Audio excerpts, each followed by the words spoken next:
Gua sih sampai kesel ketika lu pada udah mulai komplain, "Bang, 43 inch smart monitor mana?" Udah habis kesalahan gua, ya udah jelas langsung gua tumpahin ke Samsung. Ya jualan sih bos, habis mulu. Stoknya 10 ente masukin. Dan bahkan masih sold out pas gua bikin video ini. Padahal Samsung siapin vouchernya sampai 31 Mei. Yang nambah gua kesel lagi ya, Samsung sponsorin video ini buat review 32 inch putihnya. Yang bahkan dibantai sama 43 inch yang sold out tadi.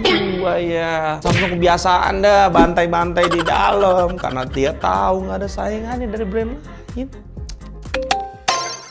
Samsung saling bantai produk-produknya di dalam perusahaannya sendiri. Udah kita lihat di review Samsung M8 kemarin, dimana kualitas warnanya nggak bisa kalahin 43 inch M7. Dan kembali terjadi 43 inch yang bagus dan sold out itu menjegal habis 32 inch M7 putih yang hari ini kita bahas. Kebiasaan Samsung yang kayak gini nih yang ngebuat gua kadang jawabin pertanyaan lu pada nggak bisa dengan yakin. Karena walau lu lihat kode monitornya itu seseri, ada LS di sana, ada BM di sana, bahkan cuma beda satu angka 7 dan 8. Samsung kasih kualitas yang berbeda di setiap kode produknya. Mabuk kan? Udah nama monitor panjang, banyak dan ribet, kualitas masing-masing juga beda. Sama bro, gue juga mabuk.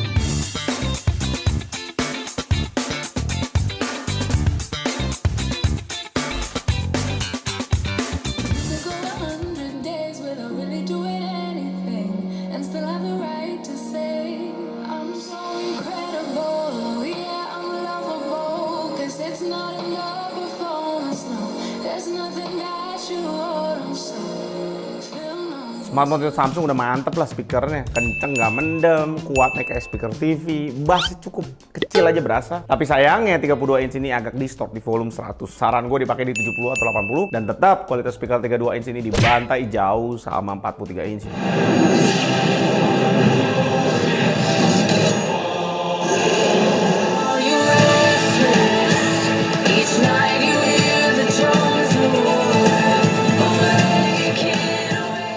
Defaultnya Samsung ini jalan di preset native. Secara CCTV udah cukup oke.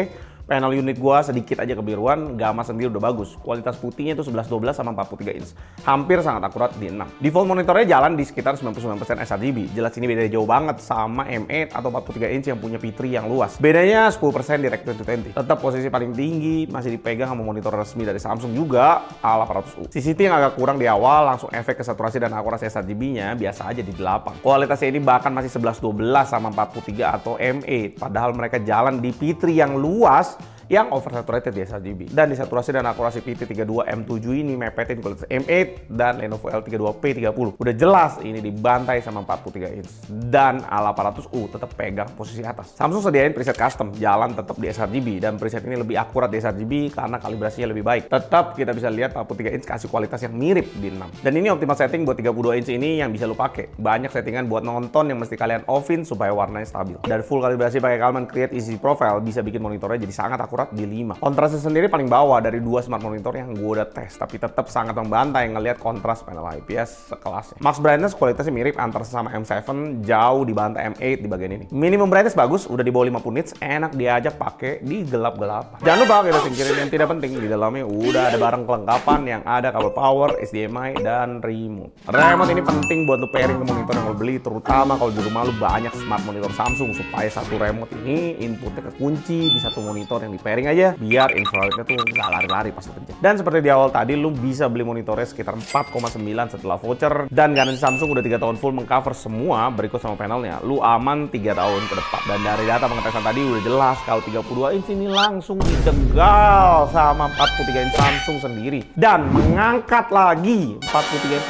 M7 Samsung jadi monitor terbaik untuk lu beli sekarang di 5,5 juta setelah voucher. Dan dari list kesimpulan yang gue bikin sesimpel mungkin bisa ngebantu lu ngeliat 3 smart monitor Samsung ini posisinya ada di mana. 32 M7 mainnya di sRGB cukup akurat buat edit, tapi ketika lu full entertainment, nonton dan main game, 32 M8 kasih lu warna lebih saturate karena P3 jauh lebih luas. Sayangnya karena harganya 8 juta setelah voucher yang ngebuat tetap 43 inch jadi king of value to performance dari Samsung sekarang ini. Dan dengan 3 smart monitor yang beda kualitas gini, sekalipun tipe M70B ini ada warna hitamnya, gue curiga beda lah, kualitasnya beda lagi. Dan anehnya Samsung jual masih 6 juta untuk yang hitamnya. Beda 1,1 juta sama yang putih di sini. Nggak seksi lah yang hitam itu. Di sisi lainnya gue tahu Samsung masih nyimpan banyak profit di produknya ini, sekalipun dia udah bayar postel ya untuk wifi dan bluetooth di sini. Karena kita lihat di China 32 inch ini udah dibantai harganya 3,8 juta. Tapi di sisi lain, sekalipun gua komplain, bos, di Cina udah 3,8 juta, kapan lu turun harga? Emangnya siapa yang mesti gua lawan? Ditanya gitu kan langsung bungkam gua ngeliat persaingan di Indonesia nggak ada ngotot-ngototnya sama sekali di segmen 4K kayak Samsung ini. Philips dan Lenovo keren banget, udah turun jauh dari waktu kita review yang terakhir. Lu bisa consider 2 monitor itu buat jadiin monitor budget dipakai sama PS5. Tapi sisanya pas lu move ke market USB-C langsung ngantuk lu lihat persaingannya. Samsung yang gue bilang mahal gini aja 4,9 juta karena gue lihat pasar China. Malah jadi monitor termurah di Indonesia untuk dibeli 32 inch 4K USB-C. Ditambah ada brand yang punya potensi dengan 2 monitor gilanya untuk menjegal Samsung di sini. Dia lebih milih untuk masukin 30 inch di harga 3,6 juta yang dijegal pula sama ViewSonic VX2782K. Badut goblok susah. Capek kadang lihat market Indonesia nggak ada ketat-ketatnya. Mending gue lihat wallpaper engine yang partial noob. Jauh lebih ketat.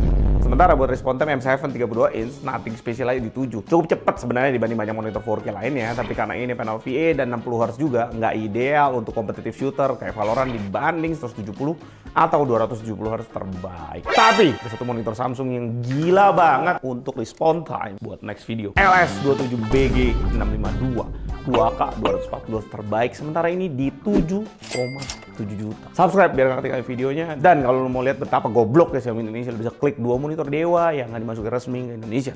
Dan ingat, kalau Xiaomi Indonesia ngomong for the Mi fans, itu bullshit marketing.